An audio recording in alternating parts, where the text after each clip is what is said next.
20 जून 1968 का प्रातः क्लास।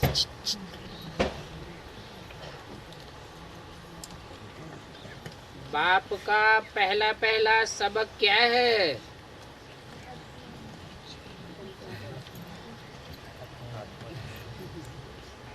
अपन को आत्मा समझ करके बैठो।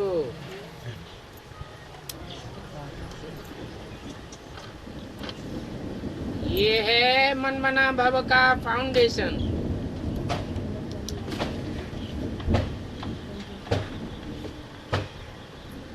मन मना भव ये संस्कृत का अक्षर है, अर्थात मत मना भव। मत माने मेरे, मना माने मन में, भव माने समाज।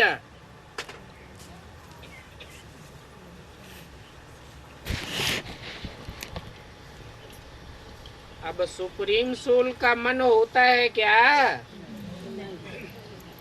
होता है?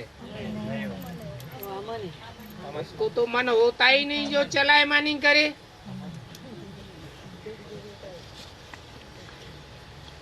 तो फिर कौन बोला?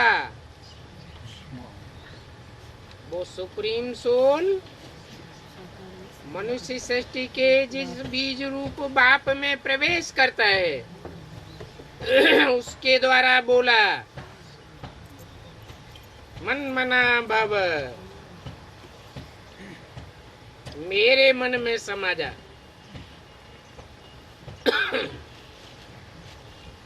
अर्थात मेरे मन के समान स्थिति बना ले और सारी दुनिया के मनुष्य मात्र की स्थिति एक के समान बन जावेगी तो क्या हो जाएगा? सारी दुनिया में एकाग्रता हो जाएगी। अभी बच्चे जब सर्विस करते हैं तो पहले पहले उनको अलफ पढ़ाना है।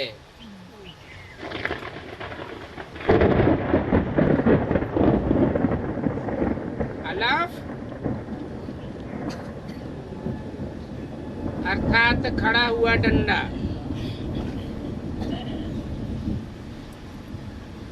पहला अक्षर। ये नहीं कहा बिंदु पढ़ाना है या नुक्ता पढ़ाना है। छोटे बच्चों को भी कब नहीं कहना चाहिए कि बिंदु को याद करो। बाबा का परिचय देना है। जब कोई भी आवे तो शिव बाबा के चित्र के आगे ही ले जाना है।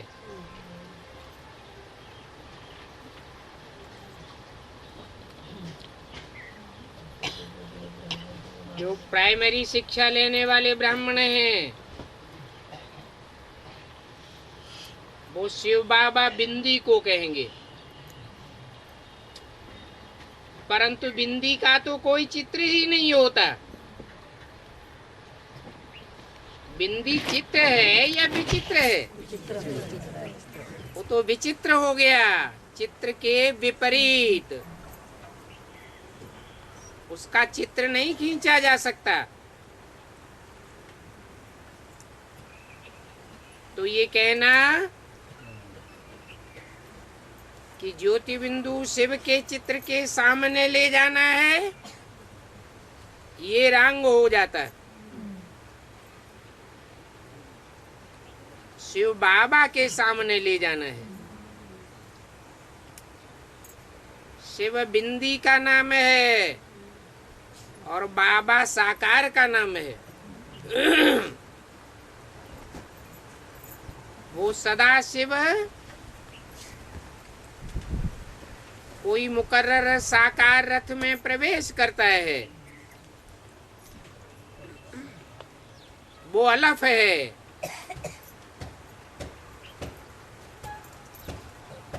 सारी मनुष्य सृष्टि का पहला तो पहले पहले बाप के चित्र के पास ले जाओ और कोई भी चित्र आगे नहीं करो।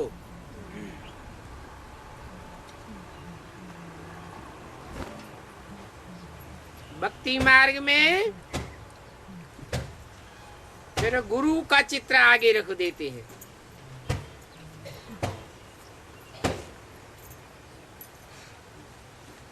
अब गुरु तो ढेर के ढेर हैं और शिव बाबा तो सदगुरु बन करके आता है। वो तो एक ही है।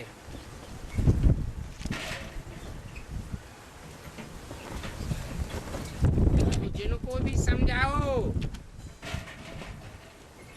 उनको भी कहना है कि बाबा कहते हैं अपन को आत्मा समझ मुझ बाप को याद करो।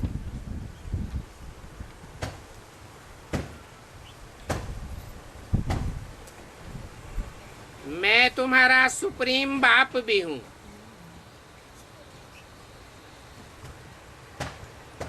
जो कहने वाला है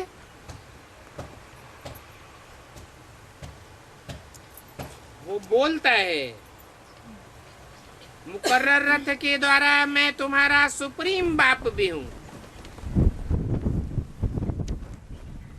सुप्रीम टीचर भी हूं, सुप्रीम गुरु भी हूं।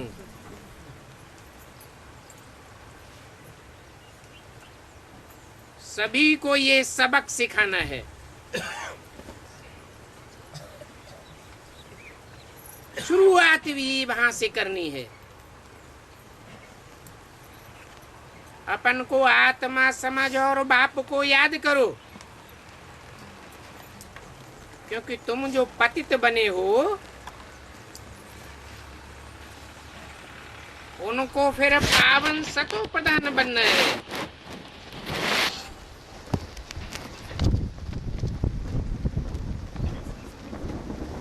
संग के रंग से ही पावन बनेंगे।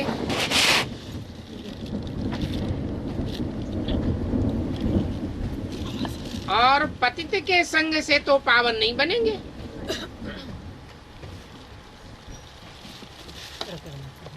मैं तो पतित तन में आता हूँ,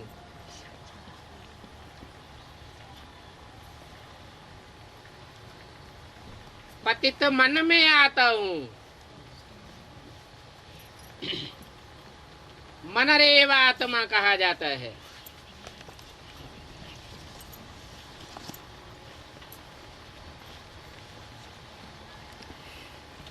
मन को परम पिता परमात्मा नहीं कहा जाता। मन पतित भी बनता है और मन जब एकाग्र हो जाता है तो पावन भी बन जाता है।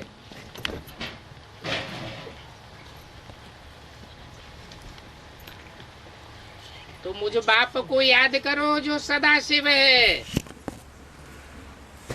सदा मन है।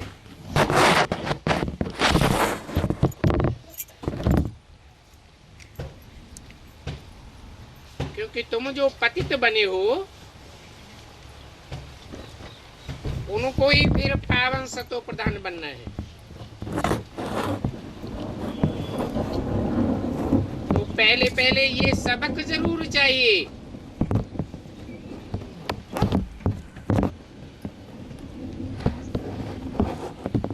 कि तुम मन रूपी आत्मा हो, पतित आत्मा हो, जो सदा शिव है, सदैव मन है। सुप्रीम बाप को याद करो।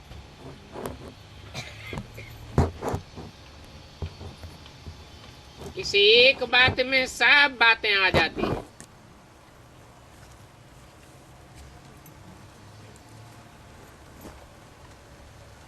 रूहानी ज्ञान की शुरुआत ही यहां से होती है और अंत में भी क्या रह जाएगा? मैं आत्मा ज्योति बिंदु स्वरूप।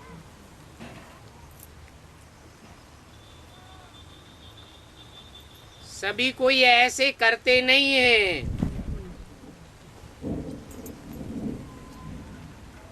नहीं तो जहां भी सर्विस में निकले पहले अपन को उस स्थिति में स्थित करें, फिर औरों को भी समझावे।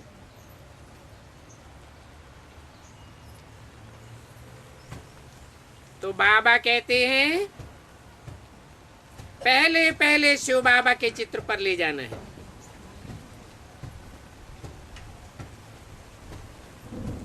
ये नहीं कहा शिव बाप के चित्र पर ले जाना है।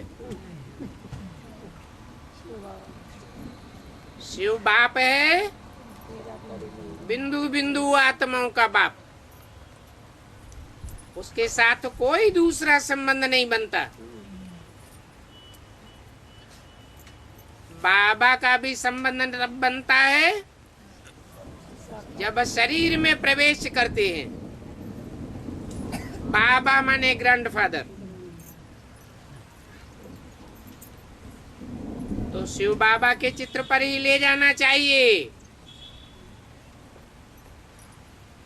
जड़ चित्र पर ले जाना चाहिए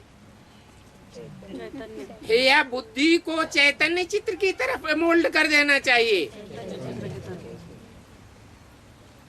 वो ही मोल्ड कर सकेंगे जिनकी बुद्धि में खुद बैठा होगा। ये बेहद का बाप है।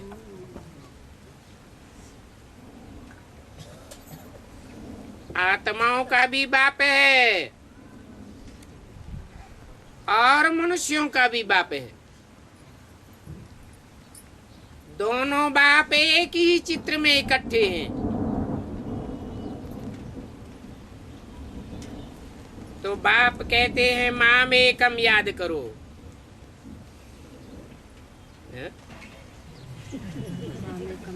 अरे दो बाप हैं तो एक को याद करें या दो को याद करें? हैं?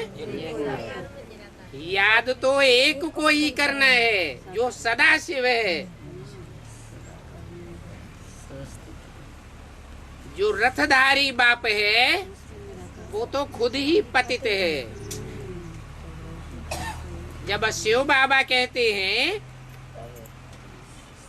तो कौन सी बिंदी की तरफ कंसंट्रेशन जाना चाहिए?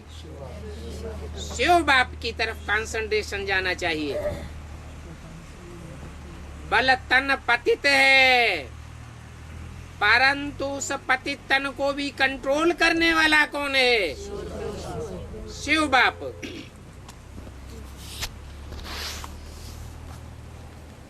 तो तुम बच्चों को बेड़ा पार हो जाएगा। नहीं तो कोई कोई राम और कृष्ण की आत्मा में लटक पड़ते हैं।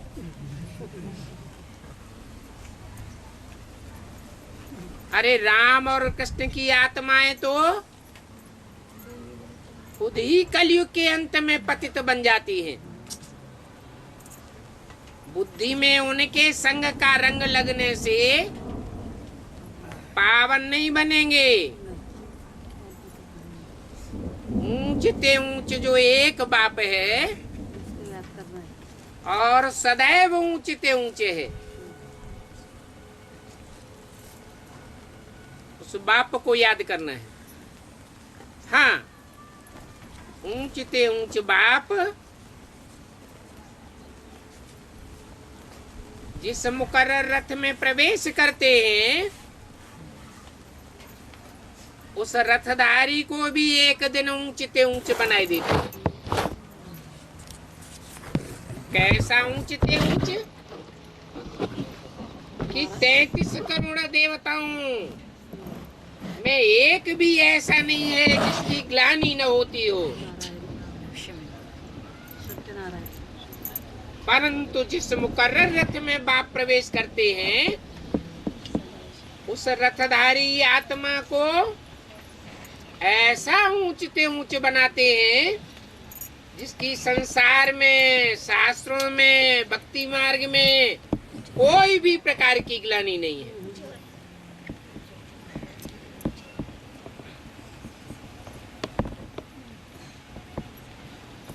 ऐसी याद करते करते तुम पवित्र दुनिया में पहुंचे जावेंगे।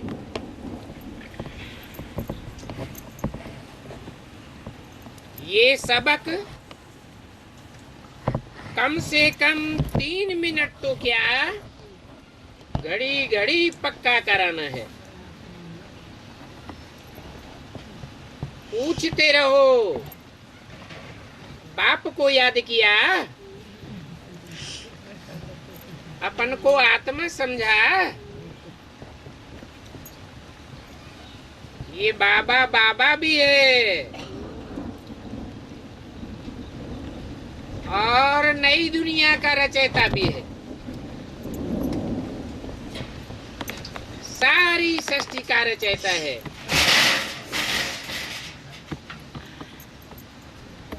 ये सारी रचना के आदि मध्य अंत को जानते हैं। जानते इसलिए हैं कि जिस मुकर्रर रथ में प्रवेश करते हैं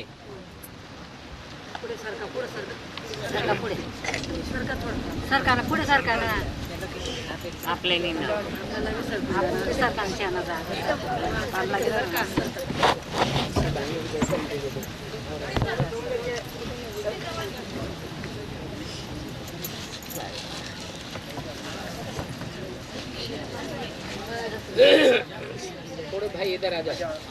थोड़े भाई इकडे येऊ जा, बाकी आजा भाई इधर हो जा। सरकून घ्या मग काय नीचे आएंगे ही नहीं।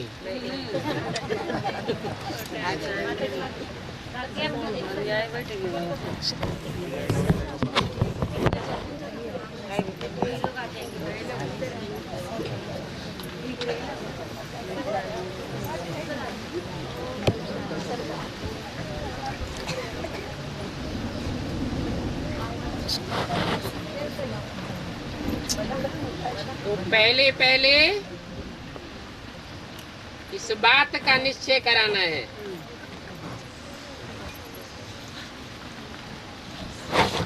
कि वो आत्माओं का बाप सारी मनुष्य सृष्टि जो रचना है उसके बाप में आते हैं।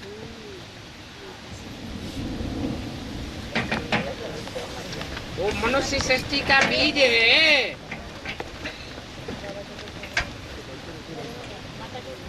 तो बाप को याद करते रहो।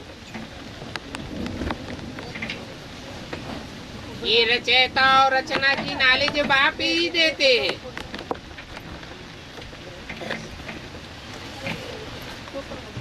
और हमने भी बाप से नॉलेज ली है।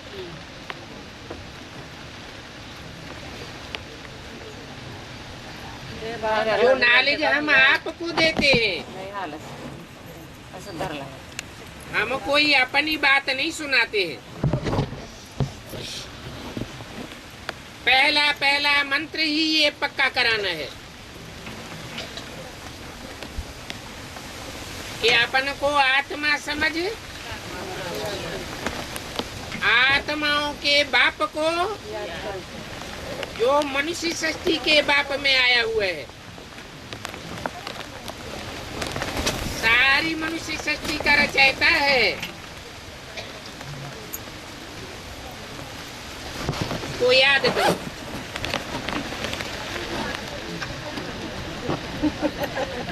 बरसात याद आ रही है। बाबा की याद आ रही है। बाबा याद कैसे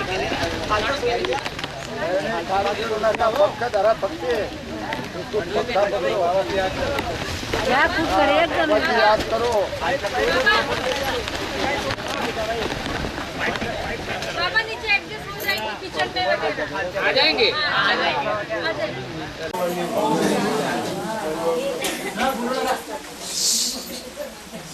पहला मंत्र ये पक्का कराना है कि अपन को आत्मा समझ, बाप को याद करो तो धनी के बन जावेंगे।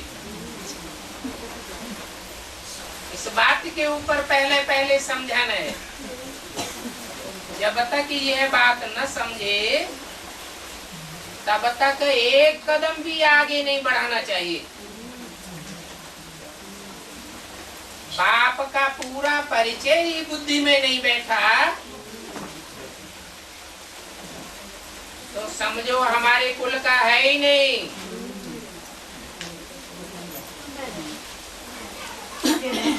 आगे चल करके हमको धोखा देगा।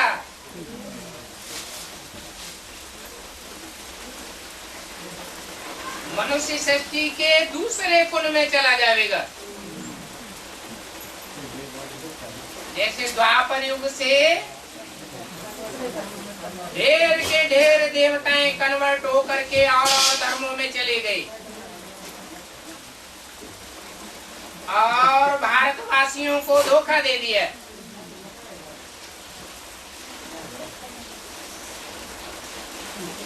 ऐसे बाप के परिचय देने के लिए 2-4 चित्र होना चाहिए।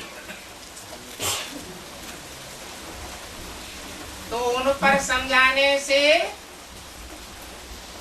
उनकी बुद्धि में अच्छी तरह से आ जाएगा कि हमको इस बाप को याद करना है जो ऊंचे ऊंचे है, वो ही सर्वशक्तिवान है। उनको याद करने से हमारे पाप कट जाएंगे। इनको याद करने से इस बाप के ऊपर कभी कोई पाप चढ़ता ही नहीं। वो पाप और पुण्य से सदा परे है। बाप की महिमा तो क्लियर है।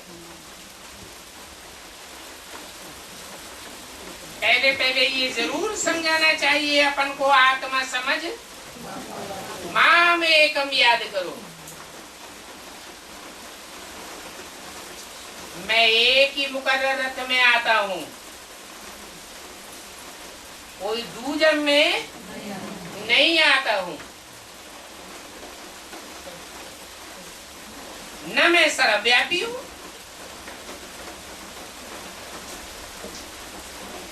और सभी देह के संबंधों को भूल जाओ।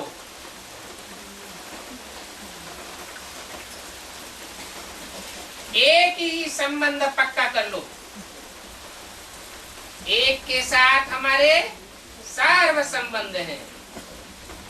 वो हमारा बाप भी है, टीचर भी है, गुरु भी है, हमारा सब कुछ है। मैं सिख हूँ, मैं फलाना हूँ, ये सब बातें छोड़ करके एक को याद करना है। वो सबका बाप है। सिखों का भी बाप है, सब धर्म वालों का बाप है। तो पहले बुद्धि में ये मुख्य बात बैठाओ। वो बाप ही पवित्रता, सुख, शांति का वर्षा देने वाला है।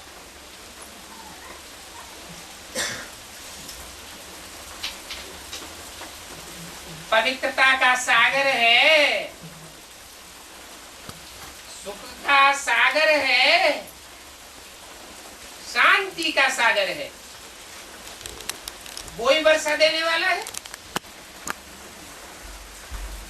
वो बाप ही हमारे कैरेक्टर से सुधारते हैं। तो बाप को ख्याल आया कि पहला सबक इस रीति पक्का कराते नहीं है। जो बात पक्की करानी बिल्कुल जरूरी है, जितना ये अच्छी रीति कूटेंगे उतना बुद्धि में अच्छी रीति याद रहेगा। एक बाप दूसरा न कोई, क्योंकि एक बाप रचयिता के अलावा बाकी सब रचना है। सारी मनुष्य सृष्टि उस एक बाप की रचना है। तो पहले पहले बाप का परिचय दो। बल परिचय देने में 5 मिनट भी लग जाए तब तक हटना नहीं है।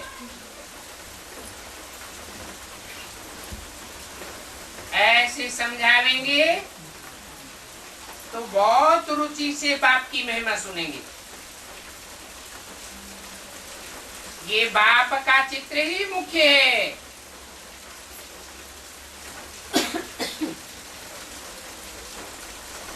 क्यों जितनी भी लगे इस बाप के चित्र के आगे क्यों लगनी चाहिए। ऐसे बाप का पैगाम सारी मनुष्य सृष्टि को देना है। पीछे है रचना का नॉलेज।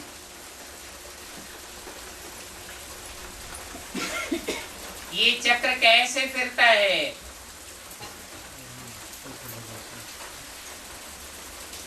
जैसे मसाला कूट कूट करके एकदम महीन बनाया जाता है ना, तो तुम भी इस ज्ञान को अच्छी तरह से कूट कूट के बुद्धि में भर दो। तुम्हारी ईश्वरीय मिशन है। तो एक एक बात बहुत अच्छी रीति बुद्धि में बैठानी है, क्योंकि बाप को न जानने के कारण सभी निर्धन के बन पड़े हैं। बाप का परिचय बुद्धि में नहीं बैठता है तो और तरफ भागते हैं।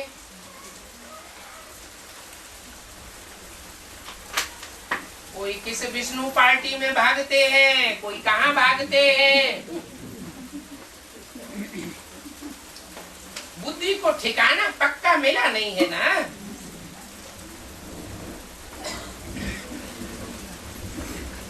ऐसे भागने वालों को बाप का परिचय ही नहीं मिला है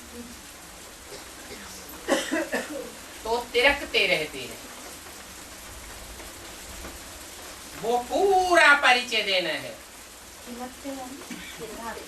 तिरकते रहते हैं, कभी इधर भटकते हैं, कभी उधर भटकते हैं। बाबा हमारा सुप्रीम बाप भी है, वो हमारा सुप्रीम टीचर भी है, फिर सुप्रीम गुरु भी है। तीनों ही बातें अच्छी रीति बताने से फिर सर्वव्यापी का ज्ञान बुद्धि से उड़ जाता है। गुरु तो ज्ञान देते हैं, टीचर पढ़ाई पढ़ाते हैं, तो फिर वो सर्वव्यापी कैसे होगा। ये बात तो पहले पहले बुद्धि में बैठा हो। बाप को याद करेंगे तब ही तुम पतित से पावन बन सकेंगे, क्योंकि बाप के सिवाय और सब पतित बनने वाले हैं। बाप आकर के पावन बना कर जाते हैं फिर से षष्ठी रूपी चक्र में चक्कर खाते खाते सब पतित बनते जाते हैं। भले कोई कितने भी ग्रेट फादर्स क्यों न रहे हो, सब पतित बन गए।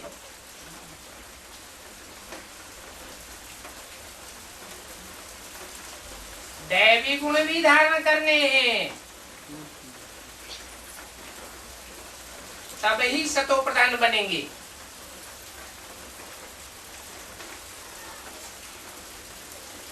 तुम उनको बाप की याद दिलाओ।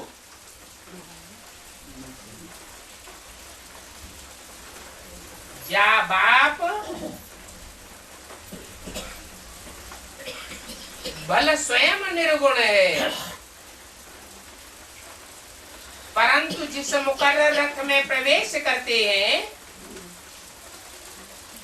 उसको पक्का पक्का सगुण बनाकर जाते हैं।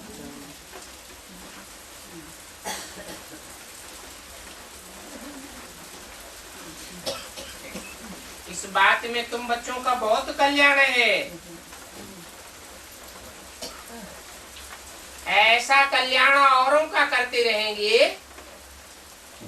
तो तुम भी मनमना भव बन करके रहेंगे। दूसरों को याद दिलाएंगे तो खुद याद नहीं आवेगी क्या? तुम पैगंबर हो, बाप का पैगाम देते हो ना,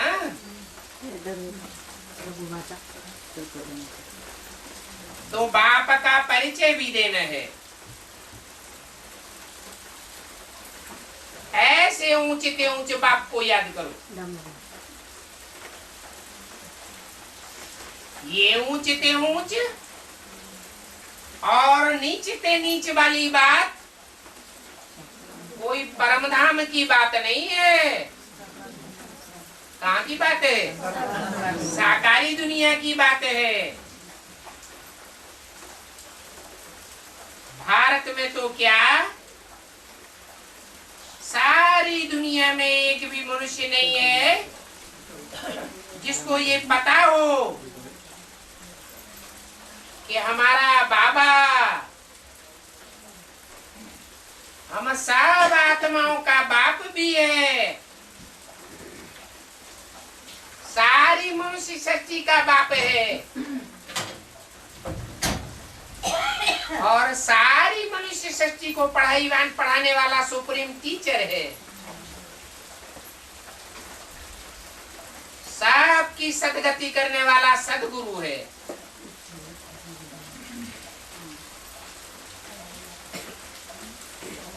बाप का परिचय सुनने से बहुत खुश हो जाएंगे, क्योंकि भगवान वाच है, माँ में एकम याद करो, तो तुम्हारे सारे पाप कट जाएंगे। ये भी तुम जानते हो,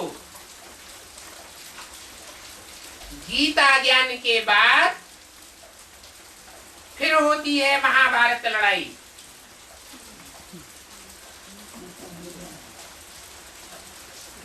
पहले गीता ज्ञान सुनाया जाता है। भक्ति मार्ग में जहाँ जहाँ गीता चलती है तो उतनी भीड़ इकट्ठी नहीं होती है। फिर गीता का ज्ञान बुद्धि में बैठता है तो भागवत होती है। पहचान होती है तब तो भागवत होती है। बिना पहचान के तो कोई भागेगा नहीं। और भक्ति मार्ग में ये निशानी दिखाई गई है कि जहां जहां भागवत होगी वहां भीड़ इकट्ठी हो जाएगी। कहाँ की शूटिंग है? अभी गीता ज्ञान सुनाया जा रहा है तो कोई नहीं इकट्ठे होते,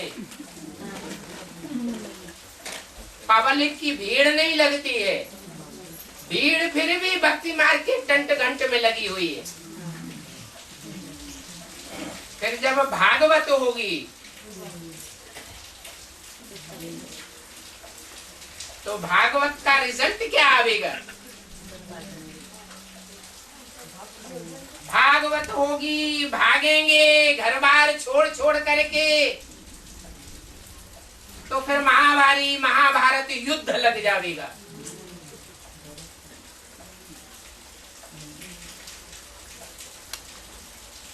अभी कोई लड़ाई की बात ही नहीं है। ऐसी छोटी छोटी लड़ाइयां तो द्वापर युग से होती ही चली आई हैं। तुम्हारी लड़ाई है बाप को याद करने में, माया तुमको याद नहीं करने देती।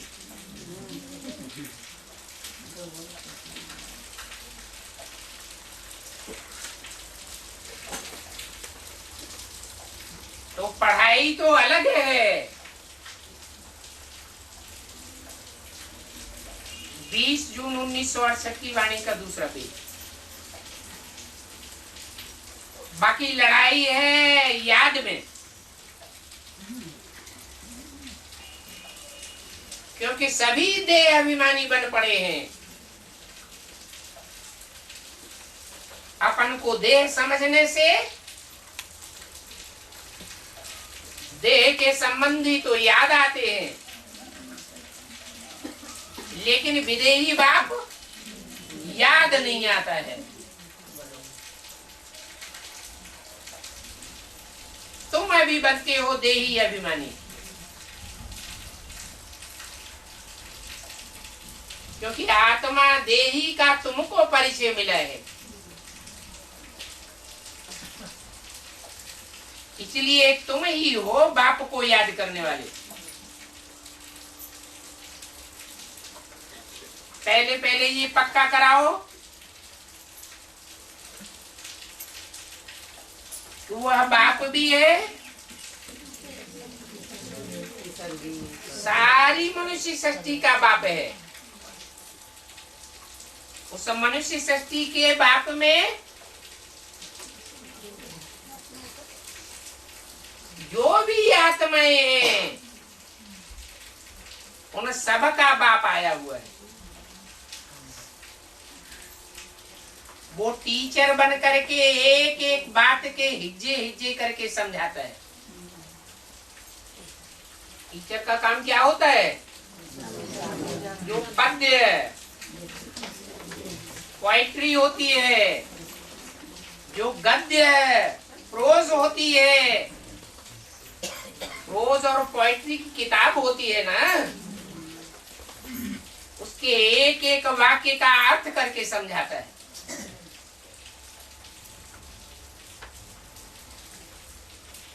तो वो बड़े से बड़ा टीचर भी है और सारी सृष्टि की सदगति करने वाला सदगुरु भी है। एक भी आत्मा इस सृष्टि पर ऐसी नहीं रह जाएगी जो दुर्गति में पड़ी रहे।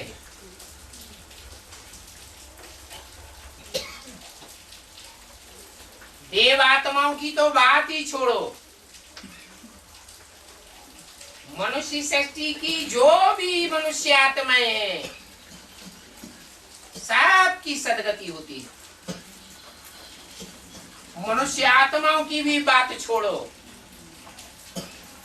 कीट पशु पक्षी पतंगे वो भी तो आत्माएं हैं। वो आत्माएं क्या दुखी ही बनी रहेंगी? उनकी भी सदगति हो जाती है। पहले मनुष्य सृष्टि की सदगति होती है। मनुष्य सृष्टि में भी जो देवात्माएं नंबरवार देवता बनने वाले हैं उनकी सदगति होती है।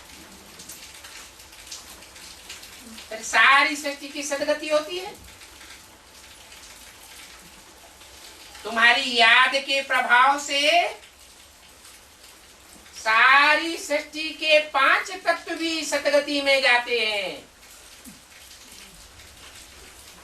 तो असल बाप को याद करने वाले तुम हो।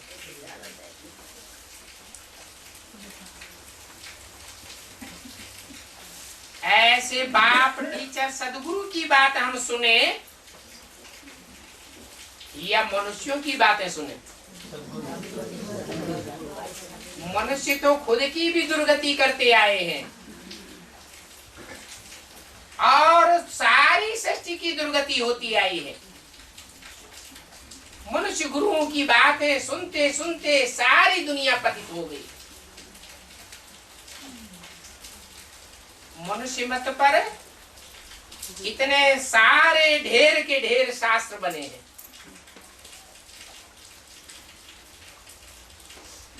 मनुष्य मत पर बनाई हुई शास्त्रों पर तो हम बहुत चले हैं।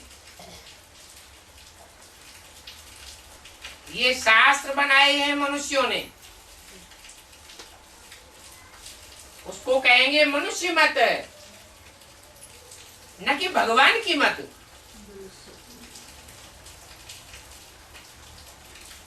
कोई भी धर्म पिताएं आए हैं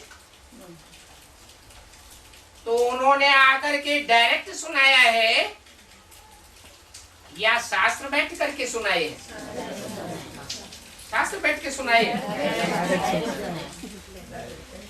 न शास्त्र लिखे हैं धर्म पिताओं ने और न शास्त्र बैठ सुनाए हैं।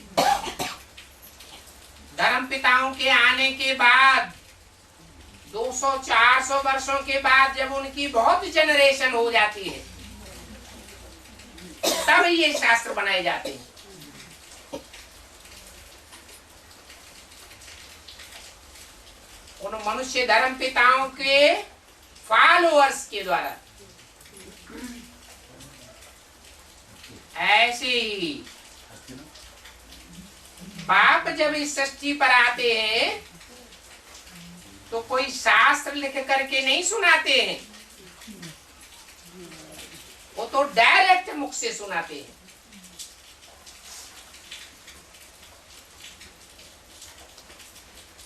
चाहे माता के रूप में सुनाए, चाहे बाप के रूप में सुनाए, टीचर बन करके सुनाए, लेकिन डायरेक्ट सुनाते हैं। उनकी सुनाई हुई बातों का कोई शास्त्र बने ही नहीं सकता। शास्त्र तो बंधा हुआ ज्ञान देने वाले हैं और भगवान का ज्ञान तो शास्त्रों में बांधा ही नहीं जा सकता।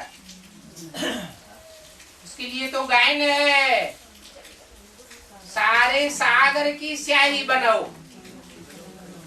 और सारे जंगल की कलम बनाओ तो भी भगवान का ज्ञान खूटने वाला नहीं है।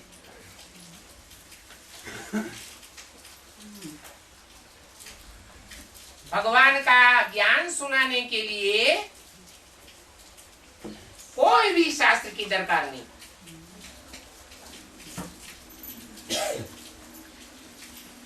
वो शास्त्र तो मनुष्य मत है और ये है ईश्वरीय मत। तो ईश्वरीय मत बड़ी ठहरी या शास्त्र मत बड़ी ठहरी? शास्त्र जो पढ़े हुए हैं उनकी भी है मन मत, मनुष्य मत। मनुष्यों के बनाए हुए शास्त्र हमने आधा कल्प पढ़े हैं।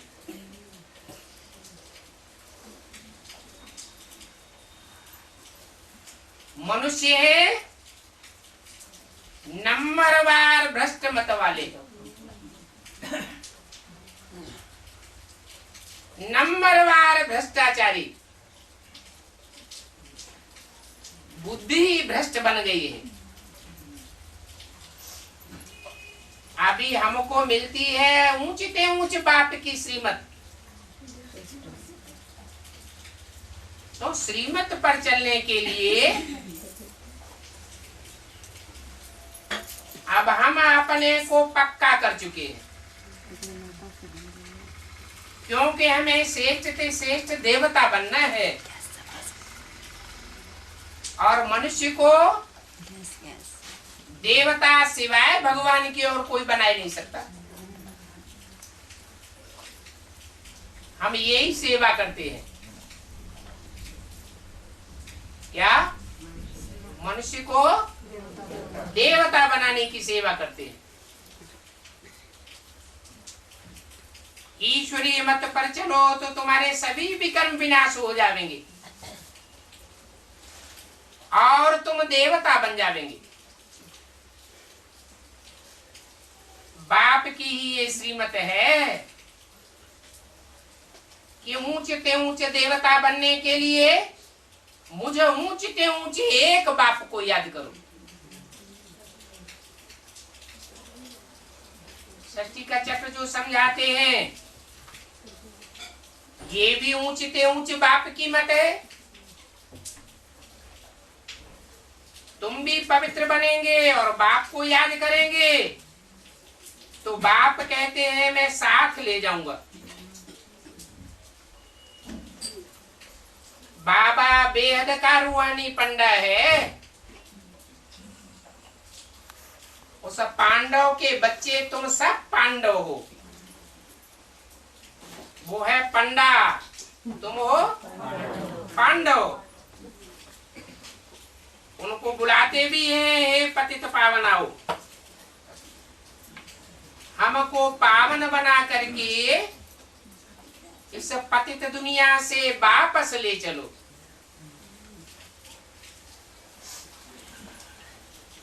वो सभी है जिस्मानी पंडित, तीर्थ यात्राएं कराने ले जाते हैं, फिर वापस इसी पतित दुनिया में आ जाते हैं। और बाप है रूहानी पंडा जो हमको ऐसी यात्रा कराता है परम धाम की कि वापस इस दुख की दुनिया में हम नहीं आवेंगे। तो देखो जिस्मानी पंडों में और रूहानी पंडे में रात दिन का अंतर है। इस बात का किसी को पता नहीं है कि शिव बाबा हमको पढ़ाते हैं।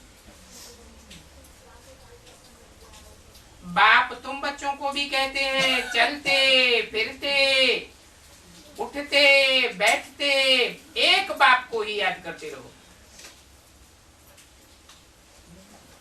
इस बात में आपनों को थकाने की बात नहीं है।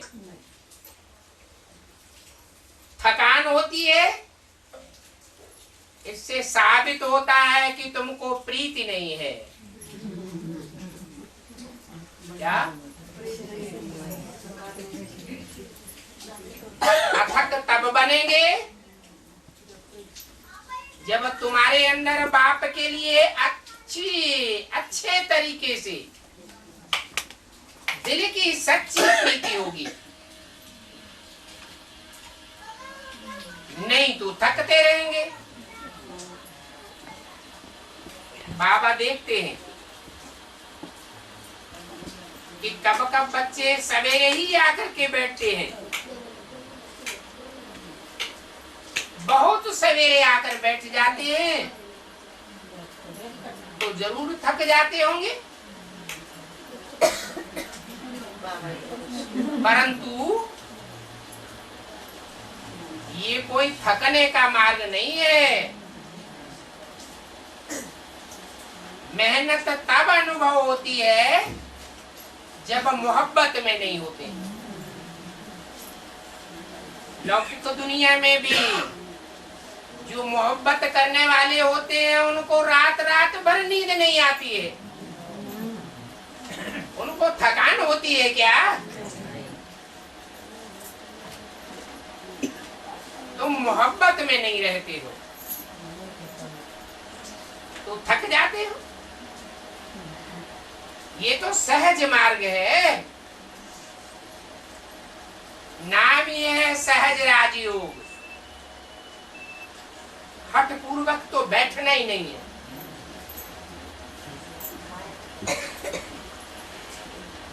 जब थकान अनुभव होती है तो हठयोग हो जाता है। बल चक्कर लगा करके आओ, घूमो फिरो, बहुत रुचि से बाप को याद करते रहो। बाबा बाबा करके बहुत उछाल आनी चाहिए, परंतु उछाल भी उनको आवेगी जो हरदम बाप की याद में रहेंगे। कुछ न कुछ जो खाद है, 63 जन्मों की विकारों की खाद तो है ना, उसको निकालना है।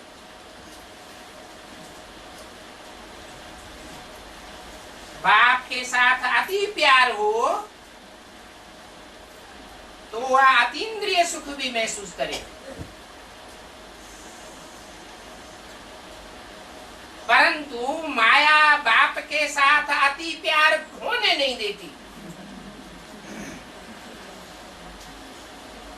कोई न कोई दूसरों की याद आ जाती है तो बेविचारी याद हो जाती है। तो बाप कहते हैं ये अतीन्द्रिय सुख अंत की बात है।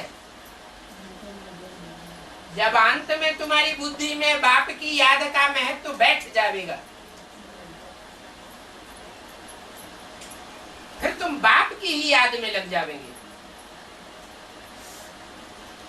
तब ही तमो प्रधान से सतो प्रधान बनेंगे।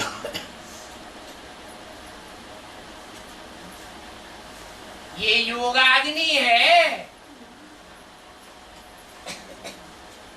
सोने को साधारण अग्नि में डाला जाता है तो चेंज नहीं होता है। सोना जब तीव्र अग्नि में डाला जाता है तो सारी खाद निकल जाती है।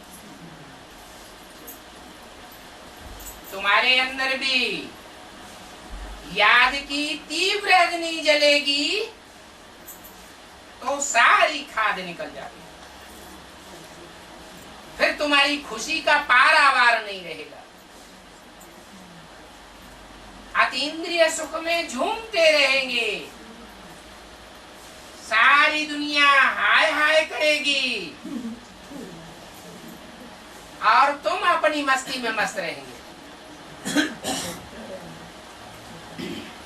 इन सभी बातों का वर्णन ही यहाँ होता है। इसीलिए गायन भी है, अतीन्द्रिय सुख पूछना हो तो गोपी वल्लभ के गोप गोपियों से पूछो। जिन गोप गोपियों को भगवान बाप बैठ पढ़ाते हैं। गोप गोपी क्यों कहा जाता है? क्योंकि गुप्त पढ़ाई पढ़ते हैं।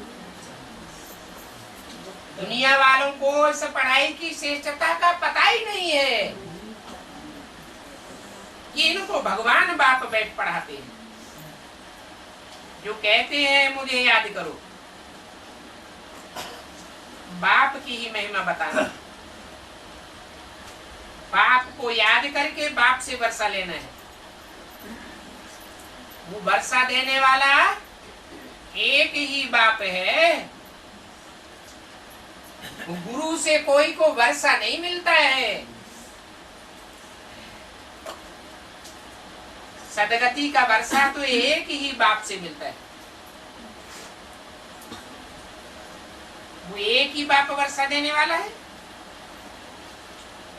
सभी को सदगति मिलती जरूर है, परंतु एक जैसी सदगति तो मिल न सके। पहले पहले सभी जावेंगे शांति धाम,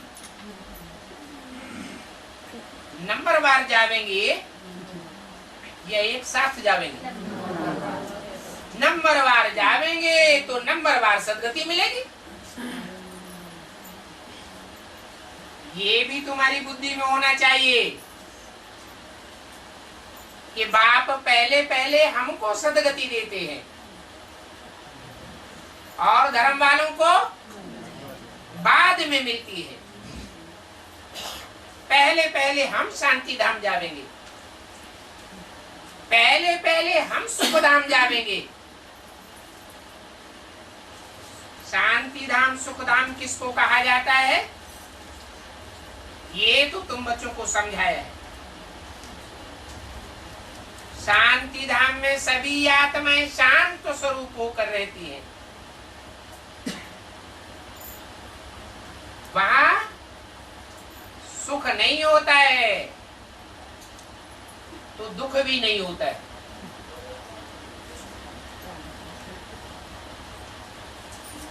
आत्माएं सुख दुख तब भोगती है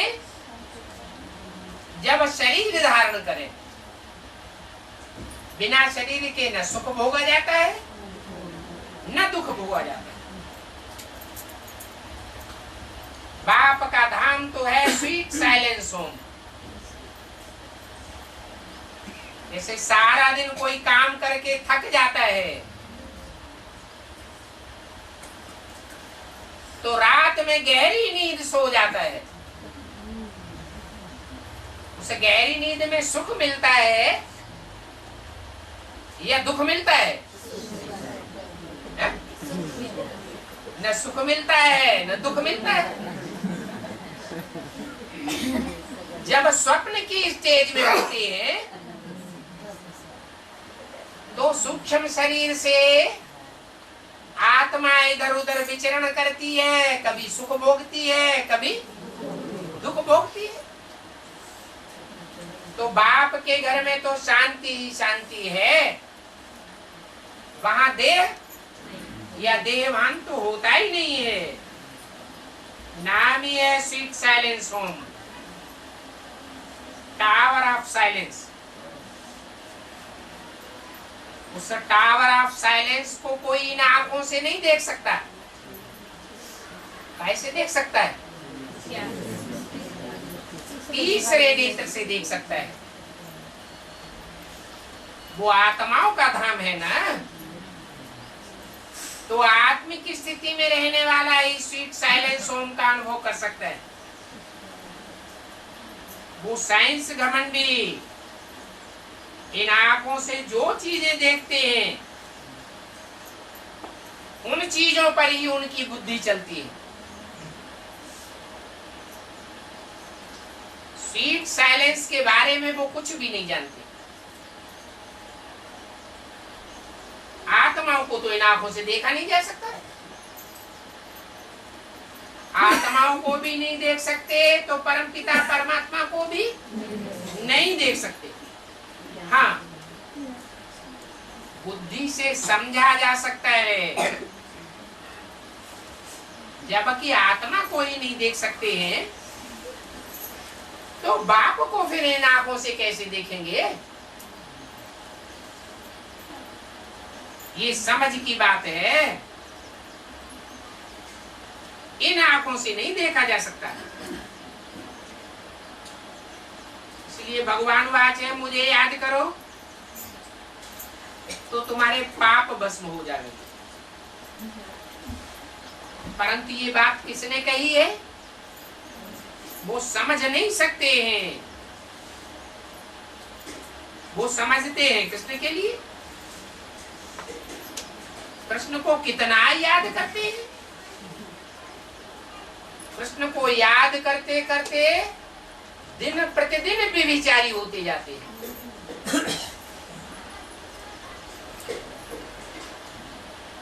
भक्ति में भी पहले एक शिव की भक्ति करते थे। उस समय भक्ति सतो प्रधान थी तो एक को याद करते थे। फिर भक्ति तमो प्रधान बनती है तो अनेकों को याद करने लग पड़ते। लक्ष्मी नारायण को याद करेंगे, विष्णु को याद करेंगे। अब तुम तो जानते हो कि ऊंचते ऊंच तो एक ही भगवान है जो हमको वर्षा देते हैं विष्णु पने का। तुम विष्णुवंशी बनते हो ना? किसके वंशी?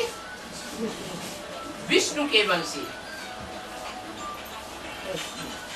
तुम्हारे में कोई विषय विकार नाम मात्र को नहीं रहता।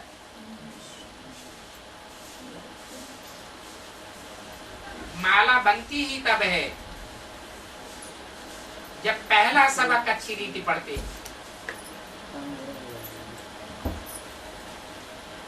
अपन को आत्मा समझ सदैव बाप की याद में रहना कोई मासी का घर नहीं है।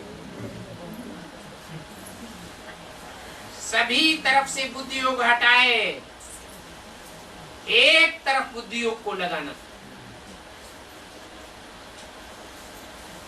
तो कुछ ही ना आंखों से देखते हो, उन सब से बुद्धि को हटा दो। बाप कहते हैं माम एकम याद करो। इन आंखों से बाप को नहीं देखा जा सकता, आत्मा को भी नहीं देखा जा सकता। वो निराकार है। इन द्वारा हमको ये घड़ी घड़ी याद दिलाते हैं। जब तुम मनमना भव होकर के रहते हो तो गोया तुम सभी के ऊपर उपकार करते हो। क्या विश्व कल्याणकारी बनने का तरीका क्या बताया है? एक बाप की याद में रहेंगे तो सारे विश्व का स्वतः ही कल्याण होता रहेगा। कैसे?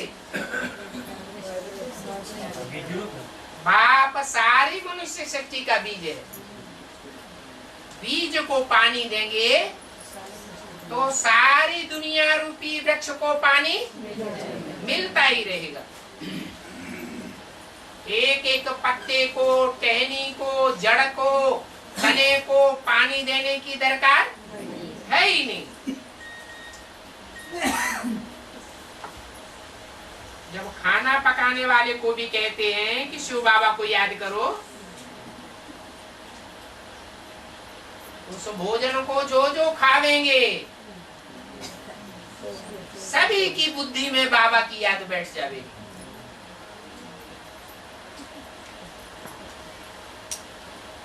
क्योंकि दो प्रकार के संग दोष लगते हैं,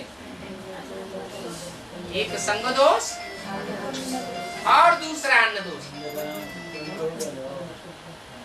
बाप की याद में भोजन बनावेंगे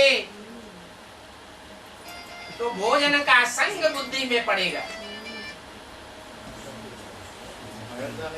तो एक दो को बाप की याद दिलाना है। तो बाबा को याद करो, याद करते करते वो टेव पड़ जाएगी। पहले पहले है शिव बाबा।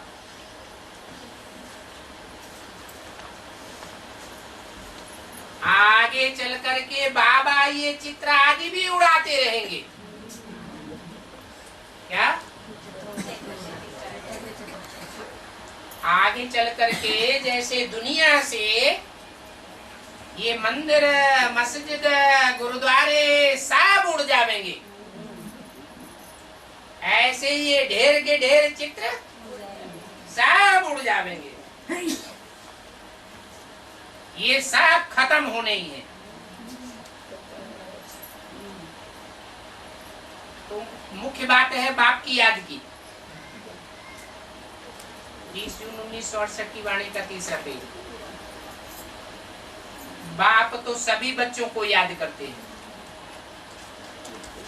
याद करते रहते हैं और मदद देते रहते हैं। किनको? बच्चों को, 500 करोड़ को। हाँ, उन बच्चों को याद करते हैं जो आत्मिक स्थिति में रहते हैं, वही मेरे बच्चे हैं। जो देहभान में रहते हैं वो मेरे बच्चे नहीं है। अच्छा, ओम।